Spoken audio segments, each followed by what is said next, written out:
ಇವತ್ತು ನಾವು ಗೌಡ್ಗೆರೆ ಶ್ರೀ ಚಾಮುಂಡೇಶ್ವರಿ ಟೆಂಪಲ್ಗೆ ಹೋಗ್ತಾ ಇದ್ದೀವಿ. ಸೊ ಇಲ್ಲಿನ ವಿಶೇಷತೆ ಏನಪ್ಪಾ ಅಂತಂದ್ರೆ 7 ವಾರ 7 ಸುತ್ತನ್ನ ಸುತ್ತಿ 7 ಕಾಯಿನ ಕಟ್ಟೋದ್ರಿಂದ ನಮ್ಮ ಕಷ್ಟಗಳೆಲ್ಲ ಪರಿಹಾರ ಆಗುತ್ತೆ ಅನ್ನೋ ನಂಬಿಕೆ ಇದೆ. ಹಾಗೆ ಇಲ್ಲಿನ ಇನ್ನೊಂದು ವಿಶೇಷತೆ ಏನಪ್ಪಾ ಅಂತ ಹೇಳಿದ್ರೆ ಬಸಪ್ಪ ಸ್ವಾಮಿ ತೀರ್ಥ ಸ್ನಾನ ಮಾಡೋದ್ರಿಂದ ರೋಗ ರುಜಿನಗಳ ಕಮ್ಮಿ ಆಗುತ್ತೆ ಅಂತಾನು ಕೂಡ ಹೇಳ್ತಾರೆ. ಹಾಗೆ ಇಲ್ಲಿ 365 ದಿನ ಅನ್ನದಾಸೋಹ ಕೂಡ ನಡೆಯುತ್ತೆ. ಭಾನುವಾರ, ಮಂಗಳವಾರ, ಬುಧವಾರ, ಶುಕ್ರವಾರ ತಾಯಿಗೆ ವಿಶೇಷ ಪೂಜೆಯನ್ನು ಕೂಡ ನಡೆಯುತ್ತೆ ಇಲ್ಲಿ. ಹಾಗೆ ಇಲ್ಲಿ ನೋಡ್ತಾ ಇರಬಹುದು ಬಸಪ್ಪನ ಸ್ಟ್ಯಾಚು. ಮೊದಲು ಒಂದು ಬಸಪ್ಪ ಇತ್ತಂತೆ, ಸೊ ಅದು ಹೋದ್ಮೇಲೆ ಈಗ ಅದರದ್ದು ಸ್ಟ್ಯಾಚು ಮಾಡಿ ಇಲ್ಲಿ ಇಟ್ಟಿದಾರಂತೆ. ಬಸಪ್ಪನಿಂದ ನಾವು ತೀರ್ಥ ಸ್ನಾನ ಮಾಡೋದ್ರಿಂದ ಖಂಡಿತವಾಗ್ಲೂ ಒಳ್ಳೇದಾಗುತ್ತೆ ಅನ್ನೋ ನಂಬಿಕೆ ಇದೆ. ಬಡವರ ಕಾಮಧೇನು ಅಂತಾನು ಕೂಡ ಹೇಳ್ತಾರೆ. ಹಾಗೆ ಬಸಪ್ಪ ಹೋದ್ಮೇಲೆ ನೆಕ್ಸ್ಟ್ ವರ್ತೂರ್ ಸಂತೋಷ್ ಅವ್ರ ಮನೆಯಿಂದ ಈಗ ಒಂದು ಹಸುನ ತಗೊಂಡ್ ಬಂದಿದ್ದಾರೆ. ಆ ಬಸಪ್ಪನ ಹತ್ರ ನಾವು ಒಳ್ಳೇದೇನಾದ್ರೂ ಕೇಳಿದ್ರೆ ಬಲಗಾಲಿಟ್ಟು ನಮ್ಗೆ ಒಳ್ಳೇದ್ ಮಾಡುತ್ತೆ. ಶ್ರೀ ಚಾಮುಂಡೇಶ್ವರಿ ಸರಿ ಸುಮಾರು 35,000 kg ತೂಕ ಇದೆಯಂತೆ. 60 ಅಡಿ ಎತ್ತರನು ಕೂಡ ಇದೆ.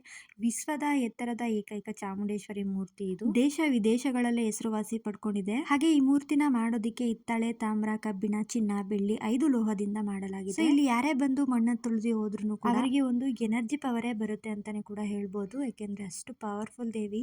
ಸಪ್ತ ನದಿಗಳ ನೀರು, ಸಪ್ತ ಸರೋವರದ ನೀರು, ಸಪ್ತ ಪುಣ್ಯ ಕ್ಷೇತ್ರಗಳ ನೀರು, 77 ಕ್ಷೇತ್ರಗಳ ನೀರು ತಂದು ದೇವಿಯ ಪಾದದ ಕೆಳಗಡೆ ಇಟ್ಟು ಆ ದೇವಿ ಮೂರ್ತಿ ಪ್ರತಿಷ್ಠಾಪನೆ ಆಗಿರೋದು ಅಂತ ಕೂಡ ಅದರಿಂದ ದೇವಿಗೆ ಒಂದು ಪವರ್ಫುಲ್ ಶಕ್ತಿನೇ ಇದೆ ಅಂತಾನು ಕೂಡ ಹೇಳ್ತಾರೆ. ಇನ್ನು ಯಾರ್ಯಾರ ದೇವಸ್ಥಾನಕ್ಕೆ ಬಂದಿಲ್ಲ ಬಂದು ಹೋಗಿ.